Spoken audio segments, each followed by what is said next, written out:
Welcome to the Life of a Farmer video for October. As you can see, fall is in full swing here in central Kansas. Most farmers spend October harvesting grain crops like corn, milo, and soybeans, as you can see pictured here. Normally, that is what we do as well, but it just so happens that our crop rotation this year did not feature those crops. However, that doesn't mean that we weren't busy. October is also the month where Kansas farmers plant their wheat crop. Before we start planting, we first get our seed wheat cleaned by the traveling seed cleaner.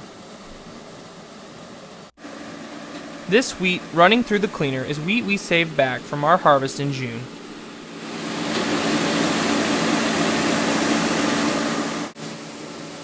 The cleaner removes all foreign material from the wheat and augers it into wagons that we will use to fill up the drill when it's time to plant.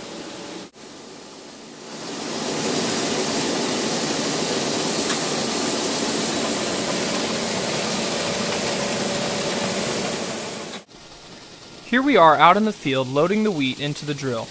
The drill must be calibrated and set so that the right amount of wheat is put on per acre.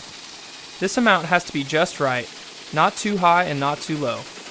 However, this number can change based on the type of soil, the nutrients in the soil, and the variety of wheat that you are planting.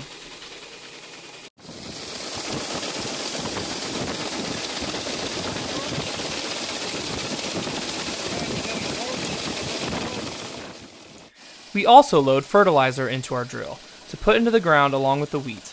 The fertilizer we use is called 40 Rock, which contains nitrogen, phosphate, sulfur, and zinc.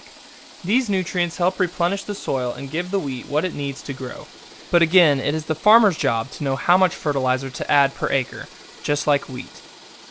Many new pieces of farm equipment come with yield mapping technology. A monitor in the combine harvester will map the yields, and the farmer will be able to see which part of the field needs what nutrients. This technology can help the farmer be as efficient as possible, using the right amount of seed with the right amount of fertilizer, leading to the highest amount of profit. Once the drill is loaded up, we begin to plant the wheat into the soil. We have a no-till drill, and so we are able to drill into the residue left from our last crop.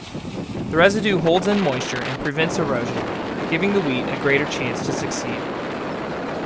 Planting wheat can be pretty hectic. Farmers want to get all of their wheat planted at the right time. Planting it too early will result in more plant disease. Planting it too late will keep the wheat from developing a good root system. On top of all that, the farmer must depend on the weather to make sure that there is enough moisture for the wheat to grow. This year, we were very short on moisture and actually had to irrigate some of our wheat to get it to sprout. This is a rare occurrence for us, but it shows again how much of a factor weather is in crop production. Here you can see my dad unplugging an irrigation pivot nozzle. When we finish planting the wheat, we auger the leftover wheat back into the wagon and take it to the elevator to sell. We will hold back some of this crop to be planted next year. Before we put the drill away, we will do things like fix this flat tire, or this hydraulic hose leak. Once that is done, we will back it into the shed for winter. We also do this with our swather that you saw cutting hay in previous videos. The tractor used to swath is unhooked from the swathers and hooked onto a loader to load feed for the cattle in the winter. It's always a little tricky to arrange all the machinery so that it fits in the shed. It's kind of like putting together a puzzle. Here is my dad unhooking the drill from the tractor.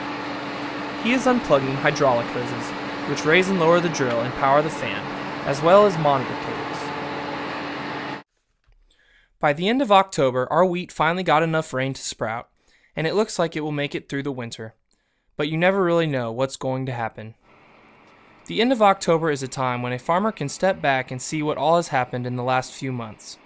There have been so many obstacles to overcome, so many decisions that have been made. Feeding the people in this world isn't an easy task, but it is a noble one. And that is why we love our job. That is why we love the life of a farmer.